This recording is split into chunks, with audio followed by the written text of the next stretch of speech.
যে সকল ভারতীয় দালাল ইন্ডিয়ান পণ্যের প্রচারণা করছে, দালালি করছে, তাদেরকে বলি তোরা এই মশলা খা।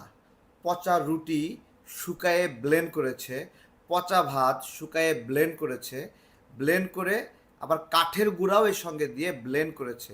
এগুলো দিয়ে ফ্লেভার দিয়ে ইন্ডিয়ান মশলা, যা কিনা ক্যান্সারের কারণ, ক্যান্সারের উপাদান পেয়েছে। যারা ইন্ডিয়ান দালাল, ইন্ডিয়ান পণ্যের দালালি করে, তোরা এইটা খা। তোদের জন্য এইটাই যোগ্য জিনিস, খা এটা। আমরা যে ভারতীয় পণ্য বয়কট করছি তার কারণ কি? এক নাম্বার কারণ সীমান্তে নাগরিক হত্যা, আমাদের ভোটের অধিকার নষ্ট করা, আমাদের নদীগুলো বন্ধ করে দেওয়া। এরকম ভারতীয় আগ্রাসনের বিরুদ্ধে আমাদের এই লড়াইটা, এই জন্য আমরা লড়াই করছি। এই যে উপজেলা নির্বাচন হচ্ছে, গত 2 বছর আগে বলেছিলাম শেখ হাসিনা নৌকা প্রতীকে, ধানের শীষ প্রতীকে, এই যে প্রতীকে, দলীয় প্রতীকে নির্বাচন করা, এই নিয়ম করে বাংলাদেশের সবচেয়ে বড় ক্ষতি করছে।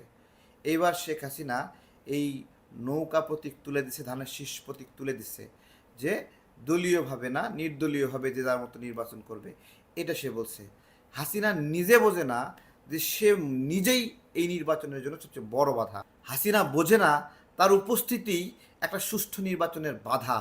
সে যতদিন আছে বাংলাদেশ কখনো আলো দেখবে না, নির্বাচন নামে কোনো আলো দেখবে না। ভোটার নাই, একটা ভোটার নাই, একটা ভোটার নাই, একটা ভোটার থেকে আমার সমর্থকদেরকে মেরে হুমকি তুমকি দিয়ে আতঙ্ক লাগাইছে এই দিবলাসর ইউনিয়ন, এই বদরগঞ্জবাসী।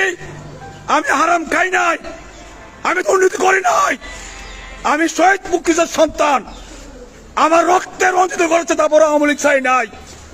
আজকে আওয়ামী লীগ ক্ষমতা, আমার উপরে জুলুম, এই অত্যাচার একদিন বাংলা জনগণ জবাব দিবে। জবাব আত্মবিশ্বাস ছিল নিরপেক্ষ নির্বাচন হবে। আজকে ভোটার আছে, ভোটার আছে, দেখেন ভোটার আছে, নাই নাই, ইতিহাস সৃষ্টি, ইতিহাস সৃষ্টি না। আজকে একজন মুক্তিযোদ্ধার সন্তান, চেয়ারম্যান পদপ্রার্থী, সে এই কথাগুলো বলতেছে। দেখেন কত আক্ষেপ, আফসোস, ভোট কেন্দ্রে কোনো ভোটার নাই। হ্যাঁ, আওয়ামী লীগ নেতা সেখানে আতঙ্ক সৃষ্টি করেছে, তার প্রার্থী সেখানে তার লোকদেরকে মারপিট করেছে, সে অভিযোগ করছে। সে নিজেও একজন আওয়ামী লীগ নেতা। এক আওয়ামী লীগ নেতা আর এক আওয়ামী লীগ নেতার প্রার্থীদেরকে মারছে, পিটছে, কাটছে, বলতেছে যে ভোট কেন্দ্রে আসলে চামড়া তুলে নেবে, বলতেছে ভোট না দিলে গোরস্থানে কবর দেবে না, ভোট না দিলে মসজিদে নামাজ পড়তে দেবে না। এগুলো কার অবদান?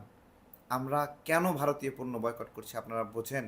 অনেকে ভাবে যে এগুলো আপনার হলো, এই যে নির্বাচনগুলো হচ্ছে, কোনো ব্যক্তির পক্ষে 18 কোটি মানুষের বিরুদ্ধে গিয়ে রাজনীতি করা সম্ভব? সম্ভব? সম্ভব না। চামড়া তুলে নেবে জনগণ। কিন্তু শেখ হাসিনা করছে। কেন করছে, কিভাবে করছে? তার নেতাকর্মীদের ক্ষমতায়, পুলিশের ক্ষমতায়, র্যাবের ক্ষমতায়।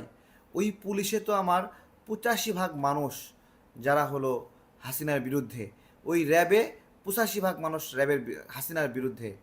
তাই নয়, ব্যবসায়ীদের অধিকাংশ হাসিনার বিরুদ্ধে, শুধু বড় কয়েকজন ব্যবসায়ী ছাড়া। তাহলে হাসিনাকে সাপোর্ট দিচ্ছে কে? এত মানুষ বিরুদ্ধে হাসিনা জোর করে টিকে আছে শুধুমাত্র একটা ঠ্যাক, সেটা হলো ইন্ডিয়া ঠ্যাক। ইন্ডিয়া গ্রিন সিগন্যাল দিয়েছে কোনো বিপদে পড়লে গণভবন থেকে হেলিকপ্টার দিয়ে তুলে নিয়ে যাবে। এই গ্রিন সিগন্যাল হাসিনাকে সন্ত্রাসে রূপান্তরিত করেছে। এই গ্রিন সিগন্যাল হাসিনাকে এই মনোভাব তৈরি করেছে যে মানুষ সব মরে গেলেও সে ক্ষমতা থেকে সরবে না, কত লাশ পড়বে এটা আমার জন্য কোনো বিষয় না, এইরকম একটা বিষয় হাসিনা তৈরি করেছে। এত বড় বড় আন্দোলন হলো, এত মানুষ, লক্ষ লক্ষ মানুষ সমাবেত হলো যে একটা সুষ্ঠু ভোট চাই। না, হাসিনার জন্য এগুলো কিছু না। এগুলো কেন কিছু না এটা আপনারা বোঝেন না, বোঝেন না। আমরা এই জন্য ভারতীয় পণ্য বয়কট করছি।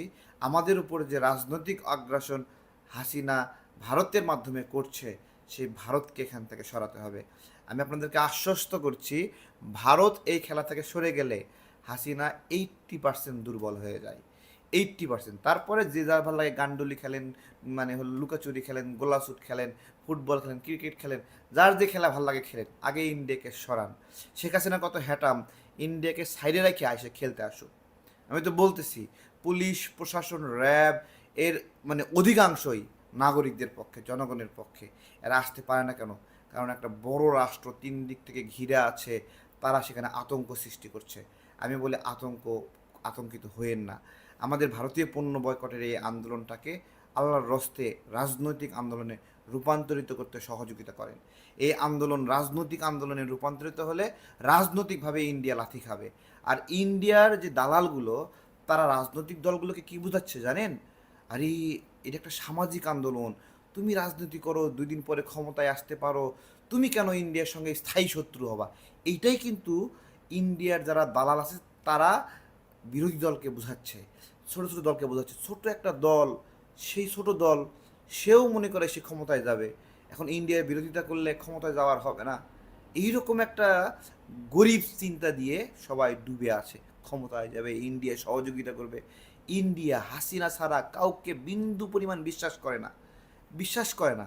কারণ এই দেশের বিরুদ্ধে অবস্থান নেওয়ার মতো একমাত্র ক্ষমতা হলো শেখ হাসিনার। দেশের বিরুদ্ধে অবস্থান নিয়ে ভারতের পক্ষ নেবে। যখন বেগম খালেদা জিয়া মামলা করলেন ভারতের বিরুদ্ধে সমুদ্র সীমা নির্ধারণে, যে ইন্ডিয়া আমাদের সমুদ্র সীমায় ঢুকে মাছ ধরতেছে, আগ্রাসন করছে, এই যে মামলাটা করলেন, এই মামলা করার পরে হাসিনা একটা বক্তব্য দিছিল। হাসিনার সাথে যারা আওয়ামী লীগে রয়েছে, ইন্ডিয়ান দালালরা রয়েছে, তারা মিলে বলতেছিল প্রতিবেশী দেশের সঙ্গে বন্ধুত্বপূর্ণ আচরণ না করার জন্য তারা প্রতিবাদ করলো। তারা প্রোগ্রামও করলো যে প্রতিবেশী দেশের সাথে সম্পর্ক নষ্ট করতেছে বিএনপি।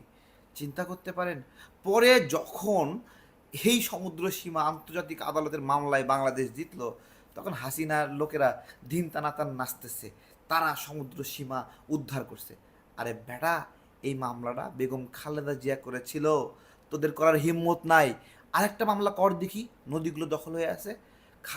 বেগম খালেদা জিয়ার করা মামলা নিয়ে দিন তাতা নাচতেছো, তো তুমি আমাদের নদীগুলো দখল হয়ে গেছে সেগুলো নিয়ে একটা কথা বলো।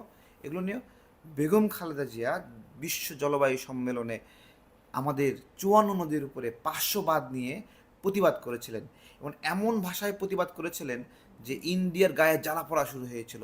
ইন্ডিয়ার সমস্ত পত্রিকায় লেখা হয়েছে বেগম খালেদা জিয়ার বক্তব্য, যে ভারতের বিরুদ্ধে সে একটা মানে মারাত্মক কথা বলছে। এখন বাংলাদেশের পত্রিকাগুলোতে কী নিউজ হয়েছে জানেন? কী নিউজ হয়েছে? ভারতের পিঠে বেগম খালেদা জিয়ার চাবুক, চপেটাঘাত, এরকম নিউজ হয়েছে। দুইজন নেত্রী, দুইজনই রাজনীতি করে, একজন ভারতের দালালি করে আর একজন ভারতের পিঠে চাবুক মারে। তাহলে আমরা কাকে শক্তিশালী করব, কাকে বেশি ট্রাস্ট করব? চিন্তা করেন। শেখ হাসিনা বলে দিয়েছে, ভারতকে যা দিয়েছি আজীবন মনে রাখবে।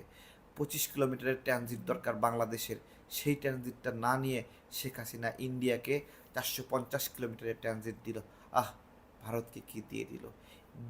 দিয়েও দিছে দেশের ক্ষতি কইরা, আবার গর্বের সাথে বলেও বেড়ায়। এই রকম শরমহীন মানুষ আমি আমার জীবনে দেখিনি। আপনি কি দেখেছেন? কমেন্টে জানান।